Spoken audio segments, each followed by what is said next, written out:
Sir पांच, तो यहां पर आपको पांच प्लस करना पड़ेगा। देखो प्लस और माइनस नेगेटिव कई बार है ना सेल भरने पड़ते, तो अलाउड माइनस करूं या प्लस करूं यहां पर? ये बड़ी इंपॉर्टेंट बात, क्योंकि एग्जाम में सेल भरना पड़ेगा। सेल माइनस या प्लस? माइनस।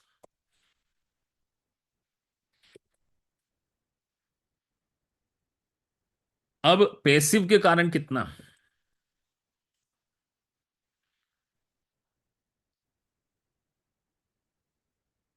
तो सर पैसिव तो बोलता है केवल 15 तक ही अलाउ करने देंगे हम, 15 के ऊपर करने नहीं देंगे, तो और कितना सस्पेंड हो जाएगा? हम्म। पांच और हो जाएगा सर।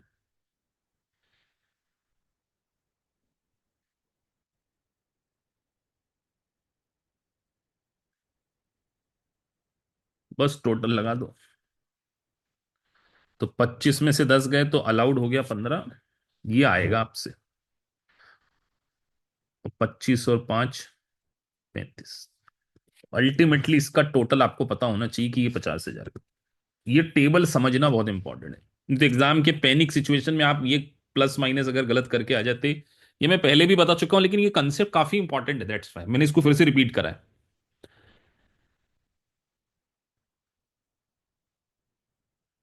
और एक कॉन्सेप्ट जो आता है इसी के अंदर, अगर वो रेंटल लॉस है, एक रेंटल लॉस है जिसमें आप एक्टिवली पार्टिसिपेट करते हो, उसमें एक कॉन्सेप्ट है ना, वो केवल रेंटल वाला है। 25,000 तक का ही आप क्या कर सकते हैं, अपनी ऑर्डिनरी इनकम तक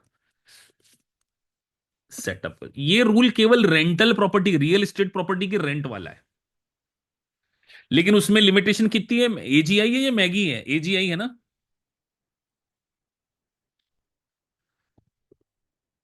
तो कई बार इसके साथ मिक्स होके आ जाएगा। एजीआई अगर 1 लाख के ऊपर है, तो अगर मान के चलो आपका 1,10,000 होता, ये सारे कॉन्सेप्ट को एक साथ मैंने पढ़ाया, 1,10,000 होता, तो आप क्या करते? आपकी जो फेज आउट लिमिट है, ये एग्जामिनर देगा नहीं, आपको ध्यान रखना है, फेज आउट है आपका 1 लाख। तो ये जो एक्स्ट्रा आया 10,000, इसका निकालना पड़ेगा आपको 50%, जो आ जाएगा 5,000। और ये 5,000 इसमें से माइनस होकर आप 20,000 को अपनी पोर्टफोलियो इनकम से भी क्या कर सकते हैं, सेटअप कर सकते हैं। ऑर्डिनरी इनकम और पोर्टफोलियो इनकम से भी इसको सेटअप कर सकते हैं। अब वो उसमें देखना मैगी लिखा है या एजीआई लिखा है। जहां तक मेरा ध्यान है एजीआई लिखा है, if I am not wrong, क्योंकि अब ये चीज याद रखना मुश्किल होता है। एजीआई है आई गेस। देख लेना मैगी है या एजीआई, या मैगी एजीआई जो भी आप है, एग्जामिनर आपको सिर्फ दे देगा। अच्छा, एग्जामिनर ने एजीआई दे दी तो एजीआई को भी मैगी मान सकते हैं। क्यों? क्योंकि एजीआई में एडजस्टमेंट करने के बाद ही तो मॉडिफाई एडजस्टेड ग्रॉस इनकम आती है। अगर आपको ये सारा कॉन्सेप्ट बहुत अच्छे से पता है, तो आप बहुत अच्छे हैं। और एक बात और ध्यान रखना, कई बच्चे यहां पर एक ब्लेंडर और कर देते हैं। वो कॉरपोरेट की लॉस की लिमिटेशन है, पार्टनरशिप पे नहीं है। कॉरपोरेशन लॉस की जो लिमिटेशन है, वो जो 80%, वो एनुअल, सॉरी कॉर्पोरेट नहीं, एनुअल की लिमिटेशन है ना, वो इधर इधर नहीं लगाना। वो है ना 80% 2021 के बाद, टू दी एक्सटेंट। वो कई बार बच्चे यहां पर उसको मेसअप कर देते हैं, तो उसके कारण थोड़ा कंफ्यूजन पड़ जाता है, क्योंकि वो 2-3 जगह आता है। क्या आप सबको ये बातें अच्छे से क्लियर थी? ईमानदारी बताऊं तो आपको अगर अच्छे से पहले से क्लियर थी, तो आप एक डिसेंट पढ़ाई कर चुके हैं। और अगर ये नहीं थी, तो स्टिल कहीं ना कहीं अपने को, तो एक चीजें अपने को और ध्यान रखना है कि हमारा यहाँ पे पार्टनरशिप का एडवांस लेवल भी क्या होता है, पूरा खत्म हो गया। मतलब पार्टनरशिप को हमने पूरी तरीके से, तो पार्टनरशिप में जो 4-5 बातें हैं वो मैं आपको बहुत अच्छे से बता दूं, जो मैंने पूरा जिया हुआ है पार्टनरशिप को। सबसे पहले आपको बहुत अच्छे से पता होना चाहिए डिस्ट्रीब्यूशन। मैं आपको समरी बता रहा हूं, वैसे आने वाले समय में इसकी समरी क्लास लूंगा, पर जब तक तो आप टीसीपी पास कर चुके होंगे, जैसे मैंने ईए में शुरू की है। डिस्ट्रीब्यूशन में भी दो चीजें, नॉन लिक्विडेशन का क्लियर डिस्टिंग्विशमेंट पता होना चाहिए, लिक्विडेशन का पता होना चाहिए अपने को, पहली चीज। दूसरा, इसके अंदर जो बिल्डअप गेन का कॉन्सेप्ट है वो बहुत अच्छे से आपको पता होना चाहिए। बिल्डअप गेन में कॉन्सेप्ट है कि अगर हम उसी पार्टनर को बांट देते हैं तो फिर गेन नहीं आता, ध्यान रखना, वो बिल्डअप गेन में 7 ईयर का अदर पार्टनर को होना चाहिए, वो बहुत इंपॉर्टेंट कॉन्सेप्ट है। तीसरा, आपको एट रिस्क बहुत अच्छे से पता होना चाहिए। चौथा, आपको टैक्स बेसिस बहुत अच्छे से ये लिस्ट आपको पता होनी चाहिए, मतलब जब आप नोट्स बनाएं या सेल प्रिपेयर करें तो ये चीजें अपने टिक करते जाइए कि क्या एट रिस्क मुझे पता है, टैक्स बेसिस मुझे पता है, बिल्डअप गेन पता है, लिक्विडेशन पता है, नॉन लिक्विडेशन पता है, plus partnership basis interest. Sixth जो है,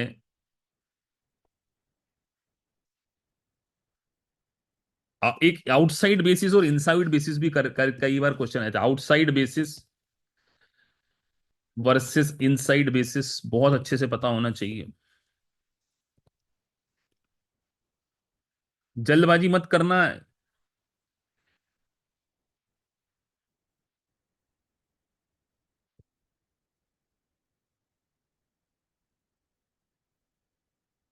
वैसे ये सारी चीजें पार्टनरशिप में ही टेस्ट की जा सकती है, डिस्ट्रीब्यूशन और एक पार्टनरशिप का एसेट बेसिस।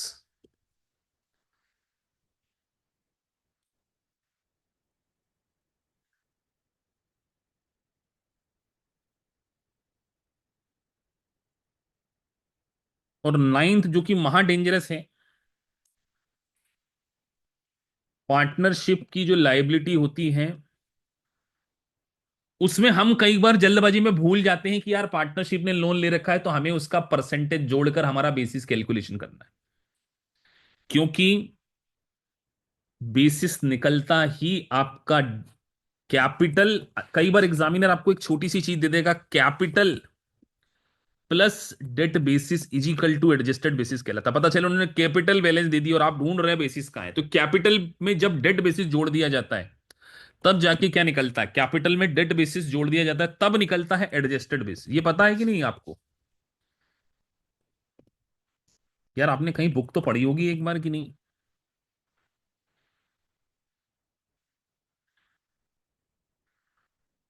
और एक बात ध्यान रखिए, K1 शेड्यूल होता है एक,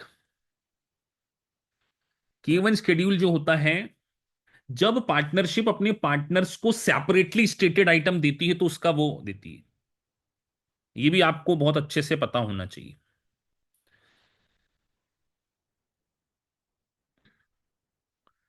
तो K1 शेड्यूल के बारे में अपने को बस, K1 शेड्यूल मतलब पार्टनर को जो हिस्सा बांटा गया है इसका K1 शेड्यूल ले लेंगे, क्लास ले लेंगे, कल ही इसको कवर कर लेंगे, कल की क्लास में शेड्यूल K1 को कवर कर लेंगे। शेड्यूल K1 को पूरा अच्छे से समझा दूंगा, डाउनलोड करके मैं कल क्लास में आपको सबसे पहले ये चीज करा दूंगा। तो ये जो सारी चीजें हैं इसके ऊपर 100% चांस है, वन सिमुलेशन 100% चांस, और सम टाइम टू सिमुलेशन, एक तो पक्का है।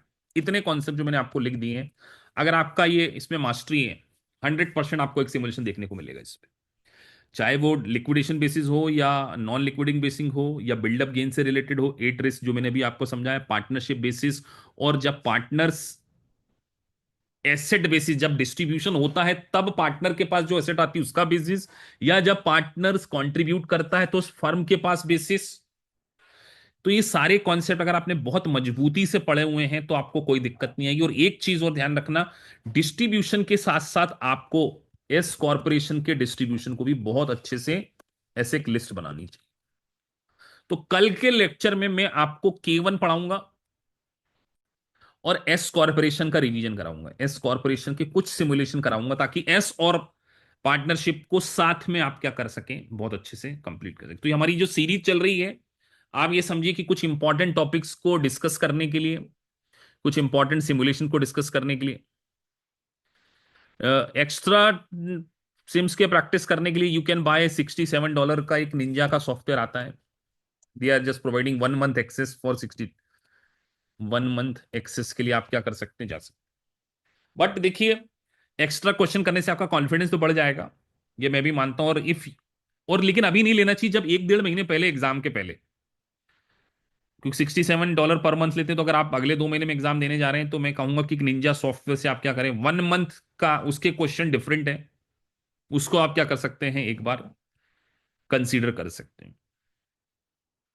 तो आप अपने आप को, क्योंकि हो सकता है कि ग्लैम के क्वेश्चन आपको याद हो जाए, कंसेप्ट ना हो, क्वेश्चन ही याद हो जाए,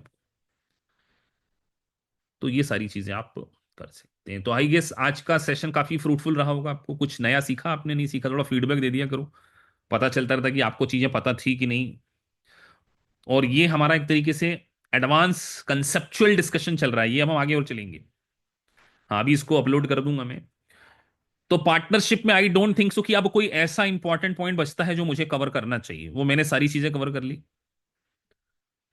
हाँ, मेरे को अभी मिल गया अंकुर, डेफिनेटली मैं उसका रिजॉल्व देता हूँ आपको। चलिए, तो कल के सेशन का टारगेट हमने एक रखा है, शेड्यूल, शेड्यूल K1। और सरकार जी, अपने कोर्स कंप्लीट हुआ नहीं हुआ, एक सेकंड,